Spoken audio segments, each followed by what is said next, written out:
ලංකාවේ ලස්සනම ලිද තමයි ඔයගොල්ලෝ මේ දකින්නේ. ඇත්තටම මේක පුදුමාකාර පිහිටීමක්.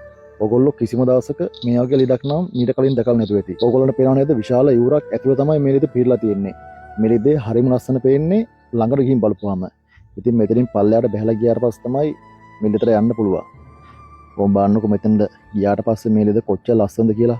ඕගොල්ලෝ ජීවිතේ කිසිම දවසක මේ වගේ ලිදක් දැකලා තියෙනවද? අනෙත් ලිං වල උල්පත් තියෙන්නේ ලිද පතුලනේ. මේ ලිදේ උල්පත් තියෙන්නේ මේ යූරෙමයි. යූරෙන් තමයි මේ ලිදට වතුර වෙක් කරන්නේ. බොහොම කලාතුරකින් තමයි නිල් පාට වතුර තියෙන ලිදක් දකින්න හම්බෙන්නේ. ඉතින් ඒ තරම්ම මේ ලිදේ වතුර පිරිසුදුයි. මේ අපූර්ව ලිද තියෙන්නේ මීරිගම පල්මඩ කියන ගම. මේ ලිදේ අයිතිකාර මහත්මයා කියන විදිහට එයාට ලිදක් කපන්න ඕනලා නැහැ. එයා කානුවක් කපලා තියෙන්නේ. මේ කානුව කපයාදී තමයි එයාට මේ උල්පත මතුවලා තියෙන්නේ. ඉතින් එයා එහෙම්මම පොළොව යටට මේක හාරලා තියෙනවා. ඕගොල්ලන්ට පේනව නේද මේ යූර තියෙන උල්පත් වලින් මේ ලිදට කොච්චර වතුර එනවද කියලා. ඉතින් ඉස්සරහට එන පායන කාලට මේ ලිද සෑහෙන ප්‍රයෝජනවත් වෙයි. ඉතින් මෙන්න මෙතනින් තමයි මේ ලිදට එන්න තියෙන්නේ. බලන්නකො මේ එන්න තියෙන පාරත් කොච්චර ලස්සනද කියලා.